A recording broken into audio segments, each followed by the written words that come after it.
Hey guys, I'm back for number 4. This is Hellraiser BloodLines. And if you haven't heard me say it before in the previous ones, this is my favorite one. At least for its storyline wise. I don't. Okay. I really kind of am harsh on some of these previous ones for how their cinematography is. But this one does some things that the other ones don't quite accomplish as well, which is tell a storyline that deals with multiple time periods and does a really good job on set costumes, keeping timeline wise for almost everything. There's some things that like everybody makes mistakes in films, and there's some stuff that's a little bit off, but that's okay. This one was 96 that it was filmed in. It's rated R, and it is actually one of the only ones that doesn't have Clive Barker on it.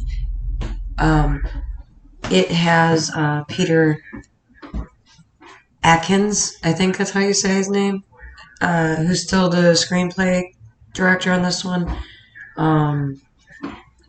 It takes place in the year 2127, and it has to do with how do I put this? Okay. This one's kind of a different one in the aspect that it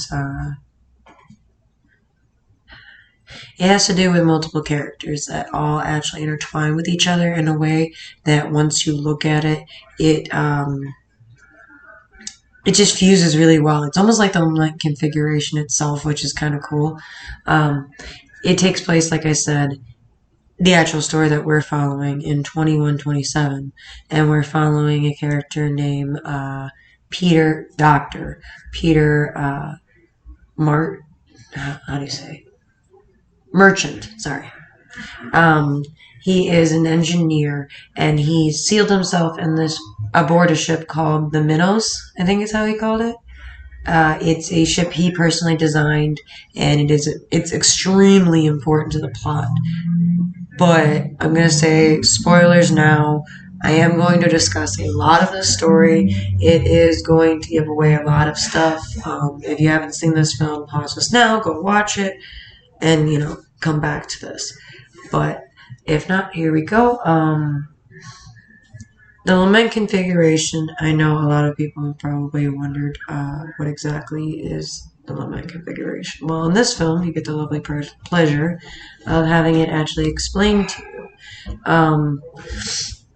The lament configuration, as I said before, is a portal from our world to hell. It's a box that you solve, and it opens the gates, and Pinhead comes out. He is the gatekeeper of hell.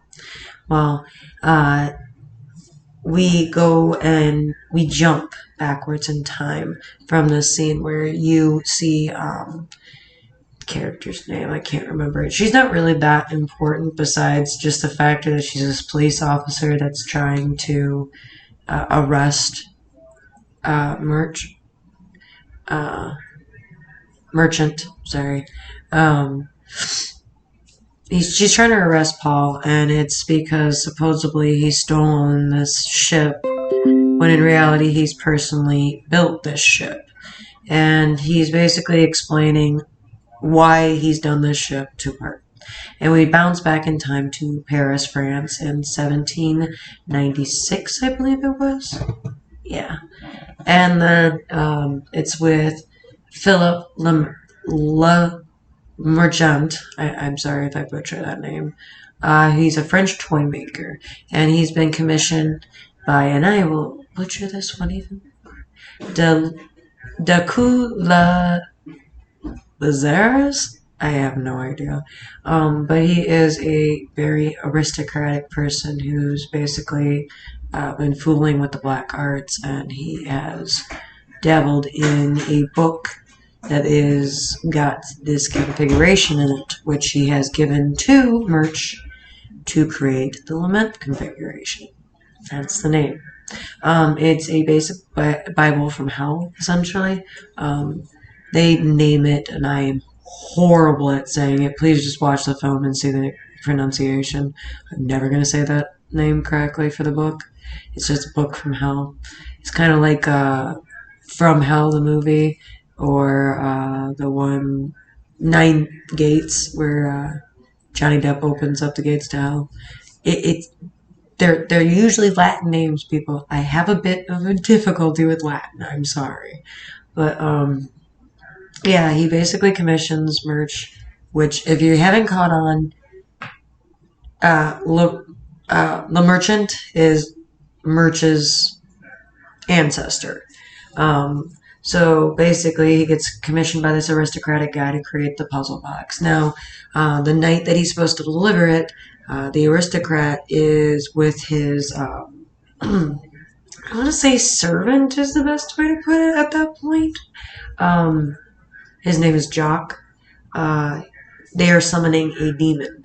The way that they're doing that is they're taking, and for lack of a better term or word, warning, graphic violence, language, all kinds of other stuff in this film. But she's a lady of the night or a prostitute, and they essentially tell her, "We'll feed you, and we'll pay you for the night of your service." So, of course, she jumps at that opportunity. Because if you do your math, that's kind of a horrible time in Paris, and anybody telling you that they would give you money for anything, you're probably going to jump at the opportunity for the work, especially if you're a prostitute. Where they summon a demon that's called Angelique. Basically, they use this poor girl's skin, and the demon fills the skin. And they bring her to life. And they basically have a contract with her that as long as you don't stand in hell's way, she will do anything you say. So this, aristocrat basically tells her, "We want the gates of hell open." Well, what they don't know is Angelique is a higher up demon than they think. She's actually supposed to be the demon to take over hell. She's a princess, essentially. So they've trapped probably one of the higher end demons in a human body and made a contract where she's trapped. So that's kind of crazy that they don't really stress it as much as they should in the film. Because Pinhead talks about it later, and he's astonished that she's been trapped on Earth for as long as she has and thinks she's kind of going weak from it, which is a thing I'll talk about later. But yeah, so Angelique basically she slaughters the aristocrat, which I'm not going to keep trying to say his name. Sorry for anybody who thought I would. She slaughters him because he stands in the way of hell when he wants to kill the toy maker. He wants to basically eradicate the toy maker so that, nobody from his bloodline will ever be able to tell his secrets, essentially. So he basically wanted to live forever, and he wanted nobody to be evidence, essentially, and be a problem later on. What he didn't know is they had just had a kid, the toy maker and his wife, and as you can guess, the bloodline continued, even though she didn't stop him from killing the toy maker, sadly. But, he said in the hell's way because apparently the merch bloodline was too important for that. What you come to find out later is she knows that there's, something to do with his bloodline, that he could basically stop hell, seal the gateways for eternity. And she's kind of just she's done with being where she has to deal with being in control of hell. She doesn't want to take it over, so she's okay with this happening. So she's kind of rooting for the toy maker's family a little bit, which kind of plays an important role later in the film. So she stays with Jock for quite some time. It's not until 1996 that she even gets interested in another descendant of the Murch family, who's John Murch. He basically built a skyscraper in Manhattan that has the limit configuration inside of it. He's dreamed about it because he is a descendant, and he's having, I guess, best term for it is genetic memory, but he's seeing all this stuff in his head. And he basically, Angelique is trying to force him to create this specific the men's element. It's another configuration that basically it's an anti-lament configuration. That one basically traps darkness, while this one would trap light. So it would almost be like a prison of pure light on all sides.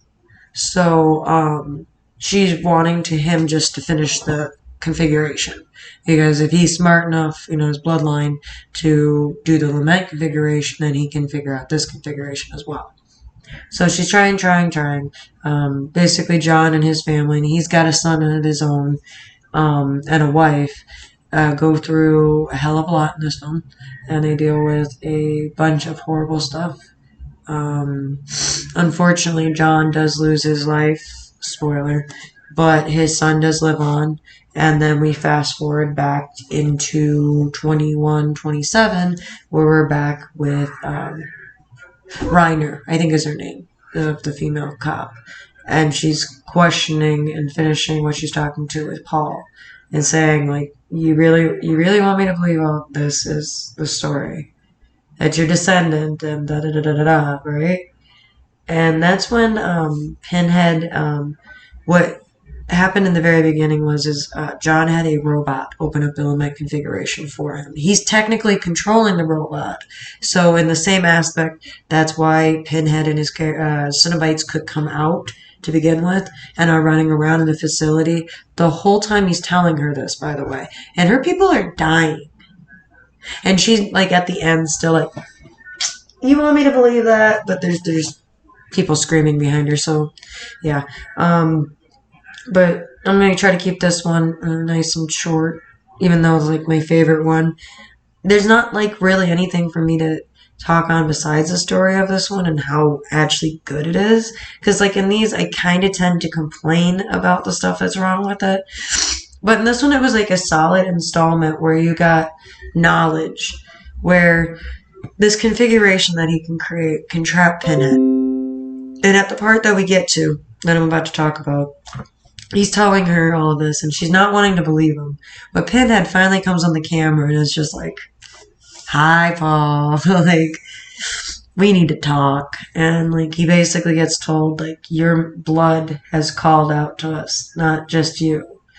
Like, this has been a long time coming, Merch. Like, it's time. And he's like, yeah, it really is, because the ship that you're in is the configuration. It's a giant puzzle box that he's created. That's why he took this merchandise that was his company's. He was creating, and what he had been planning the whole time was to seal off and end a blood feud of hundreds of years. Basically a family curse, where and a lot of his generational family dealt with Pinhead and his Cenobites. So he tells Pinhead, I got you. You've been trapped since the moment you've come out. And everybody else was just essentially bait to keep you inside. And he thinks, Pinhead, that he's, going to have more Merches following him along suit. And big spoiler for the ending, Merch is really freaking smart, okay? His bloodline has essentially gave him some severe experience. So this man does a holographic projection, and that's what we've been seeing the whole time. Inside of this, interrogation, I guess. I don't think it was originally supposed to be, but they turned it into one for the scenes that they needed to. But, yeah. He makes them think that he's still on the ship, and he's not. Him and Reiner are on a escape pod and on their way very far from the station. And they close up the cube, and it becomes its own, configuration like the lament, and it's a giant box. And it explodes. And you know what? For a film that literally takes place... Now, this is the glorious thing of why I say this is probably the best of all the Hellraisers, in my opinion, is because it doesn't give where it seals off everything for our characters now. we're talking about a storyline that takes place in 2127. 1,000 years, at least, before anybody who could currently be watching this film. So that means that there's 1,000 years, at least, almost. Maybe give or take, you know what I mean? Like, that stuff can happen with Pinhead before he's ever killed. I love Freddy, I love Jason, I love all those franchises. But they get murdered so often that taking into consideration that the only time that it, like, solidly mattered was this one.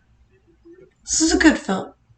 Because it gives a lot to the franchise to still have open-ended, stories. Because there are other films after this. And some of them are a little bit lackluster in comparison to others. Like, the next one is Inferno, and in my opinion, Inferno is definitely one, even though it's made in 2000, and you can definitely tell the difference from this film to a 2000 film, and when you watch it, you'll understand what I mean. A lot of colors are a lot harsher in 2000 films than they are in 90s. They do a lot more softer tones. But it also does another, like, severe character just change. Like, at least with this one, we have characters from the original story arc and explaining a backstory. And it also, like I said, leaves a very large space open for others, established, chronically, canon story arcs that can still be within that time limit. So this is definitely one of my favorite ones. I'm glad that I could do this one in a little bit quicker of time because I think this one's going to be under 20 minutes, which for all of you who probably don't like listening to me ramble for all that time. But this one is just, you need to check this one out.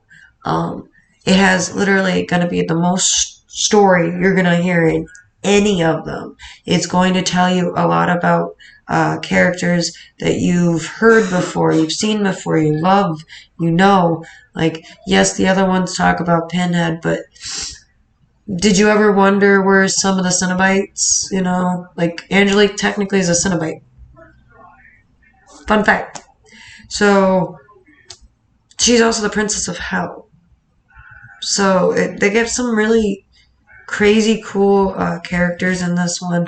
And they also give some really, really cool kills. Like, one of my favorite ones is with a set of twin brothers who are security guards. And their greatest fear is to be separated from each other. So Pinhead makes sure that that'll never happen. That's all I'm going to give. Enjoy that kill, guys. So, yeah. Hopefully I can get the next couple. I'm going to try to do like 2 at a time for you guys. So, like I said, Inferno is definitely next either way.